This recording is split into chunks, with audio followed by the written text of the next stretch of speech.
रहीम अस्सलाम वालेकुम नाज़रीन, उम्मीद करता हूँ आप तमाम लोग खैरियत से होंगे। नाज़रीन, इस ब्लॉग के अंदर दो तीन बड़ी खबरें उनके ऊपर बात करते हैं। एक तो आईपीपी को मुस्लिम लीग नून ने कैसे झंडी दिखा दी और कौन कौन से रहनुमाओं को सीट एडजस्टमेंट मिलेगी, किनको नहीं मिलेगी। बहुत बड़े बड़े नाम आपको पता है आईपीपी में चले गए, वैसे बज़ाहिर बहुत बड़े बड़े नाम, लेकिन बेचारों के साथ हैंड हो गया, नून लीग ने हैंड कर दिया। उसके ऊपर बात करेंगे।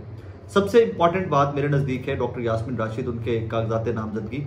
वी ऑल नो दैट कि एक खातून जो 80 साल से ज़्यादा उम्र की हैं, जो कैंसर सर्वाइवर हैं, जो वज़ीर सेहत होते हुए पंजाब की तहरीक इंसाफ की गवर्नमेंट में 15-15, 18-18 घंटे, 20-20 घंटे काम करती रही हैं, जेल में हैं, हौसला नहीं टूटा। और यही वजह है कि तहरीक इंसाफ के बहुत सारे वर्कर्स जो हैं वो आज भी उसी तरह चट्टान की तरह खड़े हुए। उनके लिए मिसालें खदीजा शाह, तैयबा राजा, डॉक्टर यास्मीन राशिद, आलिया हमजा, ये तमाम लोग उनके लिए मिसालें।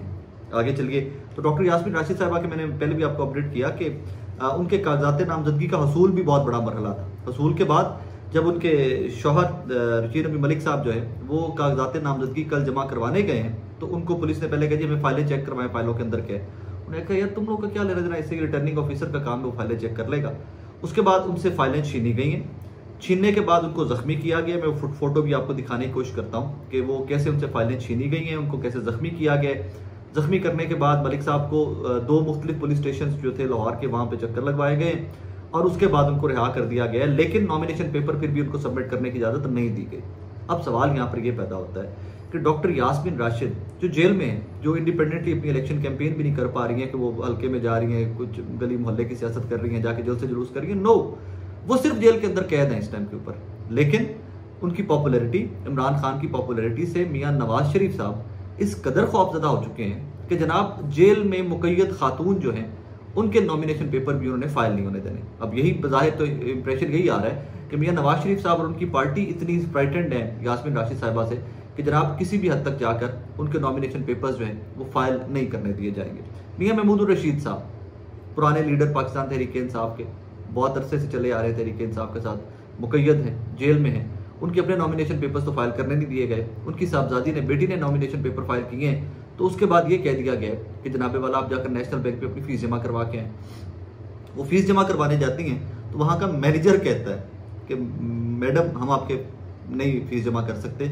रीज़न ये कि अगर हम आपकी फीस जमा कर लें तो हमारी अपनी नौकरियों के ऊपर खतरा आ जाता है। परवेज लाई साहब का खानदान आज भी आरओ ऑफिस के दफ्तर के बाहर बैठा हुआ है कि जनाब किसी तरह से हमारे नॉमिनेशन पेपर फाइल हो जाए। कल जो शुजात हुसैन साहब के मशीरा के साथ और जिस तरह उनके बैग छीने गए और जो कुछ हुआ, उसके बाद तो इस सियासत से वैसे ही I would be very honest, मतलब मैं झटका सा आदमी हूँ, जिम्मेदार हूँ। सो हम लोगों में तो सियासत का एक ही पैरामीटर या सियासत का एक ही समझा जाता था कि खिदमत खल्क इज्जत का काम है, लोगों के काम आएंगे, लोगों के दिलों में जगह बनाएंगे, इज्जत बढ़ेगी। लेकिन अब बाकायदा मुझे लगता है कि जो अगर आप चाहते हैं कि आपके घरों का तकद्दुस पामाल हो, चार दीवारी का तकद्दुस पामाल हो, आपकी खवातीन रैंडम पुलिस ऑफिसर्स के सामने हो और वो सामने खड़ी हुई कांप रही हो, चीख रही हो, रो रही हो, तो फिर आप सियासत में आ जाए। और स्पेशली और किसी सियासी जमात में नहीं आपके साथ ये होगा, लेकिन तहरीक इंसाफ में अगर आप हैं तो आपके साथ यही होगा।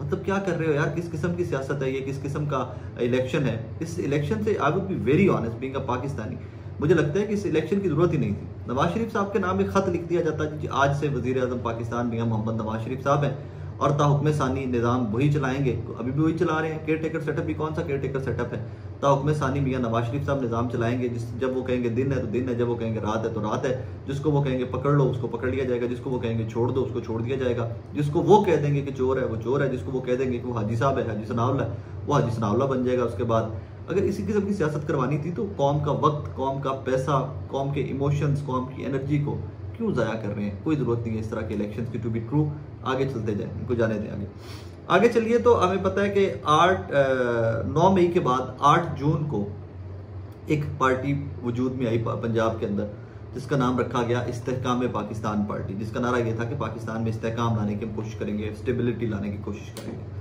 जहांगीर खान तरीन साहब और अलीम खान साहब लीड कर रहे थे। उसके बाद बहुत सारे लोग थे जो पीसी में इवेंट हुआ इनका, मैं भी इस इवेंट को कवर करने गया हुआ था। बहुत सारे लोग थे जो शर्मिंदा इस्तेहकाम पाकिस्तान पार्टी के इवेंट में, मंशूर लॉन्चिंग जो थी उनकी, उसमें शर्मिंदा बैठे हुए नजर आए।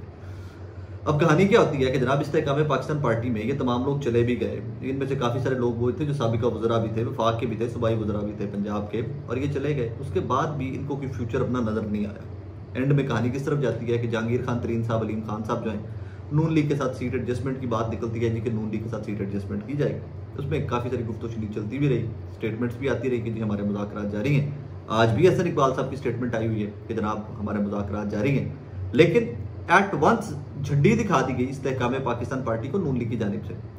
एक ही बॉटम लाइन दे दी गई कि जनाबे वाला 9 मई के वाकयात के बाद इस्तेहकाम पाकिस्तान पार्टी बनने के बाद, 9 मई के बाद बनी इस्तेहकाम पाकिस्तान पार्टी 8 जून को, वो तमाम लोग जो 8 जून के आगे पीछे शामिल हुए थे, उन हलकों में, उन लोगों के हलकों में कहीं पर भी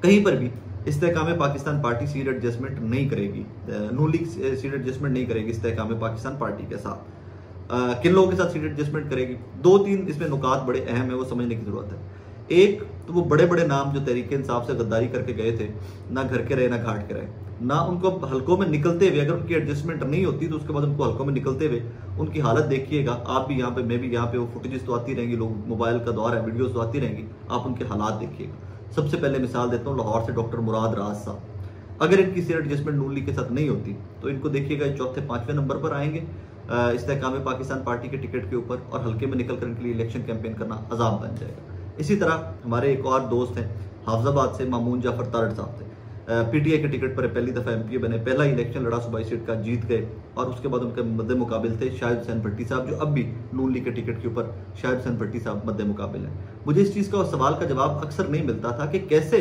शाहिद हुसैन भट्टी साहब को बिठा दिया जाएगा और कहा जाएगा कि नून लीग सपोर्ट करेगी मामून जाफर तारड़ साहब की, क्योंकि वो आईपीपी के टिकट के ऊपर है। मुमकिन नहीं था ना कि शाहिद हुसैन भट्टी साहब एमएनए भी रह चुके थे नून लीग के टिकट के ऊपर, एमपीए भी रह चुके हुए थे, पिछला इलेक्शन 2018 का नून लीग के टिकट के ऊपर हारे हुए थे, और बहुत लंबे चौड़े मार्जिन से भी नहीं हारे हुए थे। अब कैसे नून लीग उनको कह देगी कि भाईजान आप हमारे उम्मीदवार नहीं है, हमारी सीट एडजस्टमेंट हो रही है इस्तेहकाम पाकिस्तान पार्टी से, लिहाजा मामून जाफर तारड़ साहब है। इसी तरह बहुत सारे और भी हल्के हैं जहाँ पर मुमकिनात में से ही नहीं है कि इस्तेहकाम पाकिस्तान पार्टी और मुस्लिम लीग नून की कोई सीट एडजस्टमेंट हो जाती।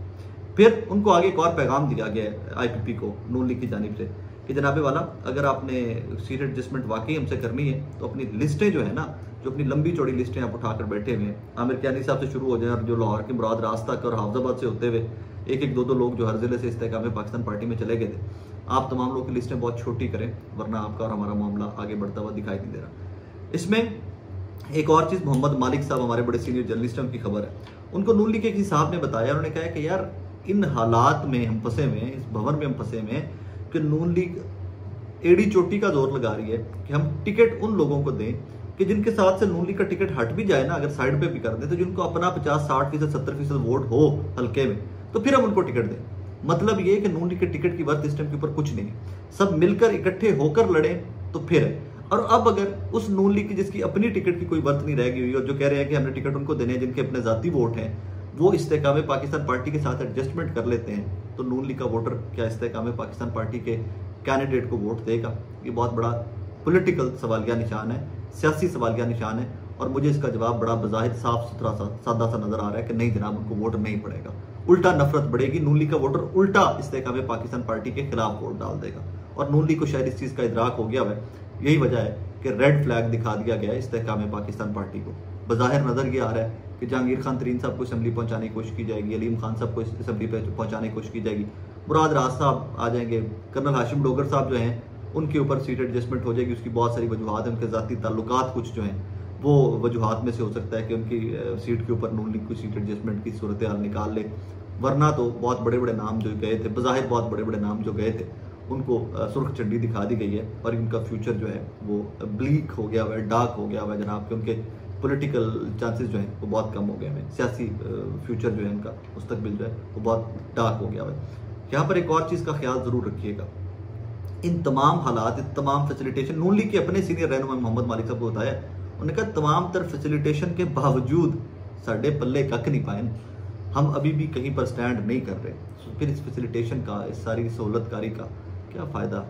फ्री एंड फेयर इलेक्शन होने देते, क्योंकि पिट तो इन्होंने अभी भी जाना है, ये घोड़े वो हैं, अब रेस में उतरेंगे, आप भी यहाँ पे, मैं भी यहाँ पे, कि जब इन्होंने रेस में उतरना है तो इन्होंने बुरी तरह पिट जाना है। मैंने तो डर लग गया है कि जिवें मरियम नवाज के मुकाबले से खिलारता है उन्होंने सनम जवेद को, पीटीए ने खिलारता है, कल सनम जवेद को वोट ज़्यादा पै गए। बज़ाहिर नज़र ये आ रहा है कि हालात इस किस्म के हैं, क्योंकि आप प्रेशराइज इतना कर रहे हैं, आप दबा इतना रहे हैं, दबाएं मत, चीज़ों को नॉर्मल चलने दें, और आप देखेंगे कि फिर उसके बाद लोगों की अपनी अपनी मेहनत है, आप दबाएंगे तो लोगों में नफरत बढ़ती है, और उस नफरत का दूसरा कैंडिडेट जो है वो फ़ायदा ले जाता है। और ये बड़ी मोटी सी बात है, ये कोई रॉकेट साइंस नहीं थी, ये बहुत बड़ी मेच्योर सी साइंस है पॉलिटिक्स की, कि जिस उम्मीदवार को आप दबाते हैं उस उम्मीदवार के साथ हमदर्दियाँ बढ़ती जाती हैं। इवन आसिफ जरदारी साहब कहने पर मजबूर हो गए कि इमरान खान के साथ हमदर्दी का वोट बहुत ज़्यादा है, he said that in interview कि जनाब इमरान खान के साथ हमदर्दी का वोट बहुत ज़्यादा है। तो क्या अगर आप सिर्फ जरदारी साहब की बात समझ सकते हैं तो नून लीग और बाकी जो हल्के हैं वो ये नहीं समझते कि जनाब जितना किसी को दबाएंगे उतना आपको अपना नुकसान होगा। अपना बहुत सारा ख्याल रखिएगा नाज़रीन, दुआ में याद रखिएगा।